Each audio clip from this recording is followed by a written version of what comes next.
Hi, my name is Ashish, and in this video we will see about Microsoft Purview billing models.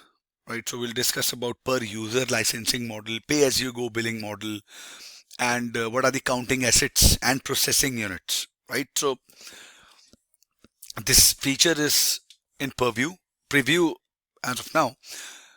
We all know that Microsoft Purview is a unified security, governance, and compliance solutions, right, for Microsoft 365 and non-Microsoft 365 workloads. And it supports two complementary billing models to support all these diverse environments that we have, right? So we have per user for Microsoft 365 and Windows, Mac OS endpoint sources, and then you have pay as you go model for non-Microsoft 365 sources. So let me give you an overview of the two billing models and overview of the consent experience, right? The first we have is per user licensing model, like this. Okay, the first one we have is per user licensing model. What happened in here?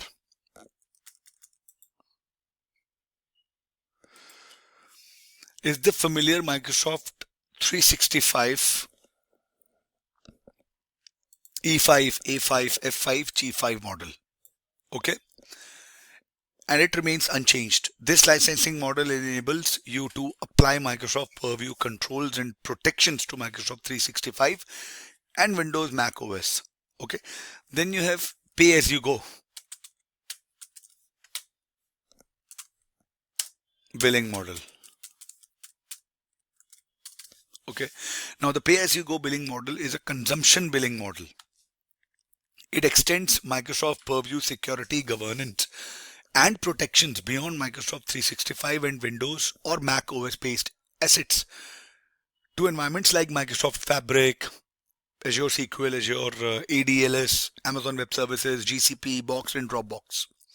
In the pay as you go model, you are charged on a monthly based on the number of assets you protect and the number of processing units you use throughout the month. Now, what are assets? So by asset is any non-Microsoft 365 item which is being protected by a Microsoft Purview policy. They can be equated to a table for structured data or any file for unstructured data. Examples of assets and the protection policies that can be applied, right? So let's say cloud provider is Azure and your data source is SQL. So the asset would be tables which are labeled for structured data and in scope of a security policy, and they can be protected by Microsoft Purview information protection policy. Okay, same way for storage and other sources. Now, what are pay as you go asset protection capabilities? Okay,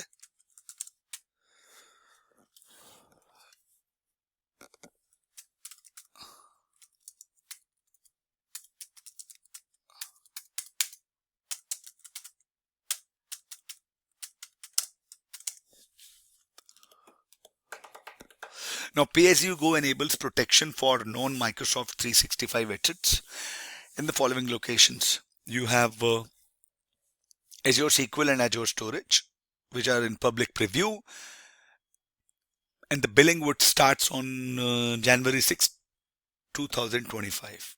We talked about assets, we talked about protection capabilities. Now we should also discuss about processing units. Now, if you remember, I told you about how assets and processing units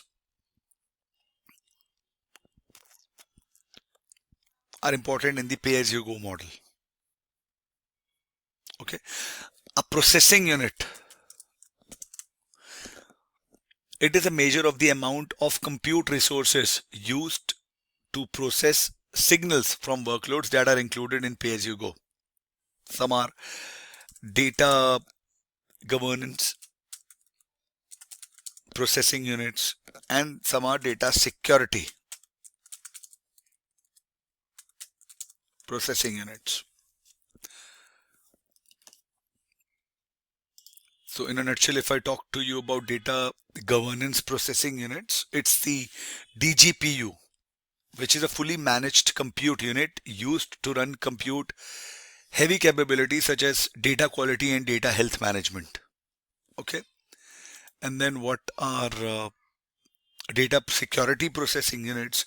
Microsoft Purview data security processing units are defined as the compute required to process user activities from non-Microsoft 365 data sources to generate insights. Okay. If you want to count assets and processing units, the pay-as-you-go billing model is based on the number of assets you protect and the number of processing units you use, and they are measured differently, right? So assets that you are protecting and the number of processing units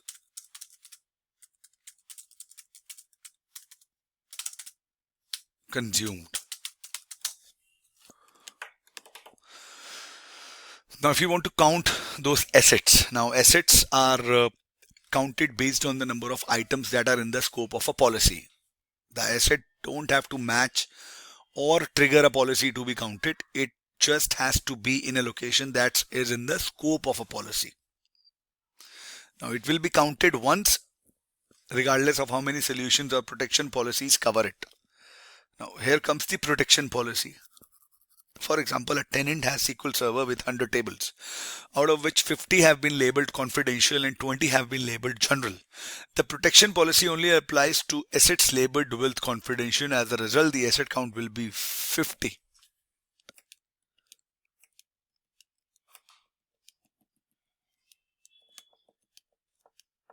Because only 50 were marked as confidential. And when you have auto labeling policy, a tenant has, for example, a tenant has 100 Azure SQL servers, each with 500 tables. An auto labeling policy based on its configuration applies to 30 Azure SQL servers. Then the asset count for that policy would be 15,000.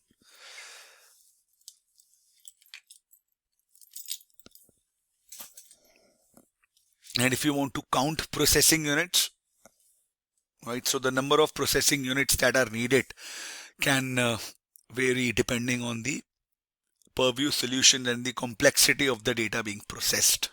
For example, Microsoft Purview Insider Risk Management processes user activities.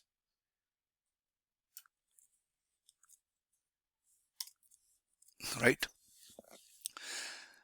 Corresponding to the non-Microsoft 365 indicators selected in data theft and data leak policies to generate insights, which are alerts and cases. For insider risk management, a processing unit is defined as the compute required to process 10,000 such user activities. Billing is based on the number of processing units utilized.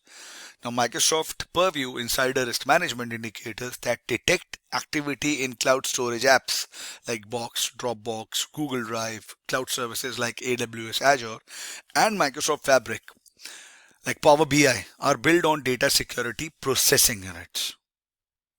All right, I hope all of this information might have cleared some doubts you had about the billing policy, but if you want to read more about it, go and read Microsoft documentation and let me know your thoughts in the comment section, right?